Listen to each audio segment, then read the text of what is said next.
ఏంటి బా ఏం చేస్తున్నావు? ఇదా పిల్లలకి నీళ్ళు మారుస్తున్నాను. ఎన్నిసార్లు మారుతావు బా? రోజుకి మామూలుగా అయితే రెండు సార్లు మారుస్తాను, 2-3 సార్లు మామూలు రోజుల్లో అయితే. ఇప్పుడు ఎండాకాలం కదా, 4 సార్లు పైనే మారుస్తున్నా. పెట్టినప్పుడల్లా కొంచెం కొంచెం పెడతాను అనమాట. సో అందుకే కప్పులు చూడు ఎలాగైపోయినాయో, ఒకసారి అవి కూడా చూపించు. చూసావుగా ఎలాగైపోయినాయో. ఇవి ఇష్టం వచ్చినట్టు తొక్కేస్తున్నాయి అనమాట. పెట్టినప్పుడల్లా కొంచెం కొంచెం వాటర్ పెడతాను, అంటే ఎండాకాలం కదా అవి ఎక్కువ హీట్ అయిపోతాయని చెప్పి తక్కువ పెడతాను. మన పిల్లలు చాలా యాక్టివ్గా ఉన్నాయి. మనం ఏంటంటే ఎక్కువ శాతం మెడిసిన్ మీద కాకుండా న్యాచురల్గా పెంచుతాను. సో దానికోసమని ఇలాగ యాక్టివ్గా ఉంటాయి అనమాట. ఫీడ్ ఇస్తాను, అది కూడా చూద్దిగా నాకు. ఎప్పటికప్పుడు ఇలా నీట్గా క్లీన్ చేసుకుంటావా బా? ఇది ఎప్పటికప్పుడు మనం ఎప్పుడు పెట్టినా రోజుకు 4 సార్లు పెడతాను కదా, ఎప్పుడు పెట్టినా ఇలాగే చేసేస్తాను అనమాట. మనం ఎండాకాలం నీళ్ళ దగ్గర అసలు నెగ్లెక్ట్ చేయకూడదు. ఎన్నిసార్లు పెట్టినా ఇలా నీట్గా క్లీన్ చేసుకొని ఫ్రెష్ వాటర్, కూలింగ్ అంటే కొంచెం చల్లగా ఉన్న వాటర్ పెట్టడానికి అయితే ట్రై చేసుకుంటే చాలా మంచిది కోడిపిల్లలకి. కోడిపిల్లలు చూసా ఎంత ఎనర్జీగా ఉన్నాయో. అవును, చాలా యాక్టివ్గా ఉన్నాయి కోడిపిల్లలు. ఇలా పెట్టినందుకే, అలా చూసుకున్నందుకే అంత యాక్టివ్గా ఉంటాయి అనమాట. మన ఊళ్ళందరికీ నేను కూడా టెస్ట్ పెడతాను. ఏంటంటే ఒక ఫీడ్ అనేది ఇస్తాను మన కోడిపిల్లలకి. అది ఏం ఫీడ్ అనేది మన వాళ్ళతో పాటు నువ్వు కూడా చూడు.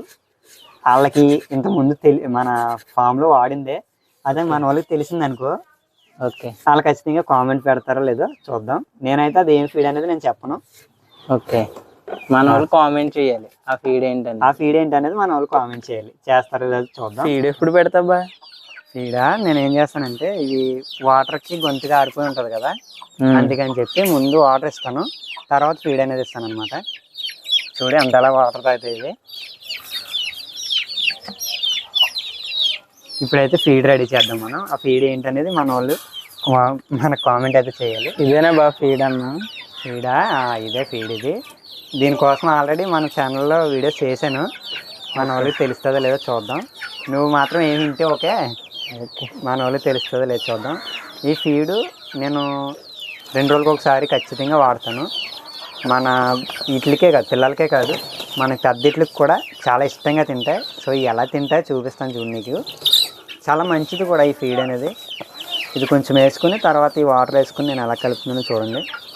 అంటే బాగా గట్టిగా కాకుండా గొంతుకి దిగేలాగా అనమాట, కొంచెం వాటర్ ఉండేలాగా నేను కలుపుతున్నాను. అది అలా కలుపుతున్నాను చూసి దాన్ని బట్టి సేమ్ అలాగే ఇచ్చుకున్నట్లయితే కోళ్ళకి దిగుతుంది అనమాట. అంటే మెడ కొంచెం మెడపడకుండా ఫ్రీగా దిగుతుంది. చూస్తున్నారుగా, ఇది చూడండి. ఇప్పుడు మన పెద్ద కోళ్ళకి అయితే వేద్దాం, ఎంత నీట్గా తింటాయో.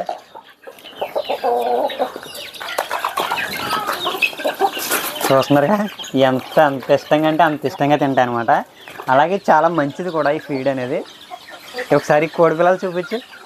కోడిపిల్లలు చూడు ఎంత యాక్టివ్గా ఉన్నాయో. చాలా ఇష్టం అనమాట ఈ ఫీడ్ అంటే వీళ్ళకి. చూడండి ఇస్తాను ఎలా తింటాయో అవి. చూడు మా మధ్య పెడుతున్నాను. దీంట్లో కొంచెం తీసి మన పిల్లలు ఉన్నాయి కదా, చిన్నపిల్లలు, వాటికి కూడా పెడతాను. చూడు ఎంత ఇష్టంగా తింటాయి అవి. ముందు తీసేద్దాం, లేకపోతే ఇట్లా తీయనవు అనమాట దీంట్లోంచి. ఈ మొదటి సరిపోద్ది రెండింటికే కాబట్టి. చూసావుగా ఎంత ఇష్టంగా తింటున్నాయో అవి. దగ్గరికి చూపించి ఎంత ఇష్టంగా తింటున్నాయో. ఖచ్చితంగా మీరైతే మర్చిపోకండి ఫ్రెండ్స్, అది ఏం ఫీడు ఏంటి అనేది ఖచ్చితంగా నాకైతే కామెంట్ చేయండి. ఇవి చూడండి చిన్నపిల్లలు ఎంత ఇష్టంగా తింటాయో. 2 పిల్లలు ఉన్నాయన్నమాట మనకి. ఇంతకుముందు మొత్తం 15 పిల్లలు, ఇవి 9 పిల్లలు. 9 పిల్లల నుంచి 2 పిల్లలు అయితే ఉన్నాయి. సో ఇవైతే చాలా ఎనర్జీగానే ఉంటున్నాయి ప్రస్తుతానికి. ఇవి ఎంత అయితే చూడాలి. అది కింద చిరాగ్గా ఉంది కదా, ఎన్ని రోజులకి ఒకసారి క్లీన్ చేస్తాం? ఈ కింద చిరాకా 2 రోజులకా? రోజుకి మార్నింగ్ ఒకసారి చేస్తాను, అలాగే ఈవినింగ్ ఒకసారి చేస్తాను. ఎందుకంటే ఇప్పుడు తింటున్నాయి కదా ఫీడ్, వీటినైతే బయటకు వదిలేస్తాను. ఇప్పుడు వదిలేసి మొత్తం అంతా క్లీన్ చేయాలన్నమాట. క్లీన్ చేసుకున్న తర్వాత సాయంత్రం మళ్ళీ యథాస్థితిలో కప్పేటేస్తాను. లేకపోతే మనం మేపుకోవాల్సి వస్తుంది కదా పిల్లల్ని. సో దానికోసం గాబులు అయితే ఉంచుతున్నాను. ఇంకో కొన్ని రోజులు అయితే కొంచెం పెద్ద ఎదుగుతాయి కాబట్టి బయట వదిలేస్తాను అనమాట. ఓకే ఫ్రెండ్స్, ఇప్పుడు వరకు వీడియో చివరి వరకు చూసారనుకుంటున్నాను. చూస్తే మాత్రం ఖచ్చితంగా నేను పిల్లలకి ఇచ్చిన ఫీడ్ ఏంటి అనేది ఖచ్చితంగా మర్చిపోకుండా కామెంట్ చేయండి. అలాగే వీడియో నచ్చితే మాత్రం లైక్ చేసి మన ఛానల్ ఖచ్చితంగా సబ్స్క్రైబ్ అయితే చేసుకోండి. Thank you friends.